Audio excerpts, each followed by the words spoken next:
অভিনন্দন লখনৌ সুপার জায়ান্টসকে আজকের ম্যাচ জিতে নেওয়ার জন্য।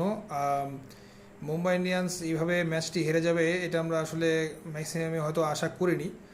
তবে প্রপার প্ল্যানিং না থাকার কারণে এবং প্রপার এক্সিকিউশন না করতে পারার কারণে মুম্বাই ইন্ডিয়ান্স আসলে আজকে ম্যাচটি হেরে গেল বলে মনে হচ্ছে আমার। লখনৌ সুপার জায়ান্টস টসে জিতে ব্যাটিং করে 203 রান করে। টি-20 পার্সপেক্টিভে চিন্তা ভাবনা করলে বর্তমানে যে ঘরানা টি-20 ক্রিকেট খেলা হয়, এই ফ্র্যাঞ্চাইজি ক্রিকেটে আসলে এটা খুব বেশি রান এটা বলার কোনো সুযোগ নেই। এবং মুম্বাই ইন্ডিয়ান্স একটা সময়ে খুব ভালোভাবে ম্যাচে ছিল। সূর্যকুমার যাদব ভালো খেলছিলেন, সঙ্গে নামানধীরও ভালো খেলেছেন, 24 বলে 46 রান করেছেন। কিন্তু ওপেনাররা আজকেও বরাবরের মতো ব্যর্থ। মুম্বাই ইন্ডিয়ান্সের এই সমস্যাটি আসলে গত কয়েকটি ম্যাচ ধরে আমরা দেখতে পাচ্ছি যে তাদের ওপেনার আসলে ক্লিক করছেন না, জাস্ট লাইক কেকেআর ওই একই সমস্যাটাই রয়েছে। তবে তাদের ক্যাপ্টেন হার্দিক পান্ডিয়া আজকে চেষ্টা করেছিলেন, তবে শেষ পর্যন্ত পেরে ওঠেননি। শেষ ওভারে 22 রান দরকার ছিল, কিন্তু মুম্বাই ইন্ডিয়ান্স আসলে 22 রান নিতে পারেনি।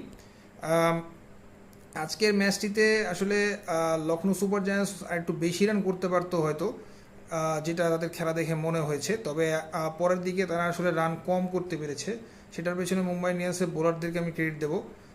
মুম্বাই ইন্ডিয়ান্সের ইনিংসটিতে আসলে যেখানে সমস্যাটা আসলে বেশি হয়েছে সেটা হচ্ছে এটা ফিনিশারের অভাব। কারণ তিলক বর্মা আসলে 24 বলে 25 রান করেছেন, এই রকম একটা স্কোর আসলে এত বড় স্কোর চেস করার ক্ষেত্রে আসলে মোটেও আপনাকে সহযোগিতা করবে না। কারণ 24 বলে 25 আসলে বর্তমান যুগে টি-20তে একেবারেই চলে না, ইভেন ওয়ান ডেতেও চলে না। 24 বল খেললে আপনাকে কমপক্ষে 40 রান করতে হবে, কিন্তু আজকে উনি দলের প্রয়োজনে জ্বলে উঠতে পারেননি। আমরা সকলেই জানি তিলক বর্মা কতটা ভালো প্লেয়ার এবং কতটা ডেডিকেটেড প্লেয়ার, কিন্তু আজকে সামহাও উনি ক্লিক করেননি, এই জন্য আসলে দল স্ট্রাগল করেছে। পাশাপাশি তাদের যে ওপেনার দুজন আছেন, রায়ান রিকেলটন এবং উইল জ্যাক্স, তারাও ক্লিক করেননি। রোহিত শর্মাকে আজকে বসানো হয়েছিল, কিন্তু তাতেও খুব একটা বেশি লাভ হয়নি। পাশাপাশি আজকে রাজ বাবা বলে যে প্লেয়ারটি, তাকে অবশ্য নামানো হয়নি ব্যাটিংয়ের সময়, উনিও আজকে পরিবর্তিত খেলোয়াড় হিসেবে দলে এসেছেন। তো ওভারঅল আসলে মুম্বাই ইন্ডিয়ান্সের যে অ্যাপ্রোচ, এই অ্যাপ্রোচে আসলে যদি তারা খেলতে থাকে তাহলে ভবিষ্যতে আসলে তারা কতটুকু কী করতে পারবে সেটা নিয়ে যথেষ্ট সন্দেহ আছে।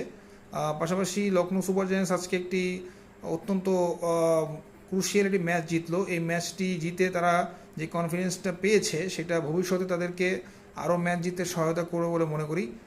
আশা করব মুম্বাই ইন্ডিয়ান্স ভবিষ্যতের ম্যাচগুলো ভালো খেলবে এবং ম্যাচ জিতবে এবং পয়েন্ট টেবিলে উপরের দিকে উঠে আসবে।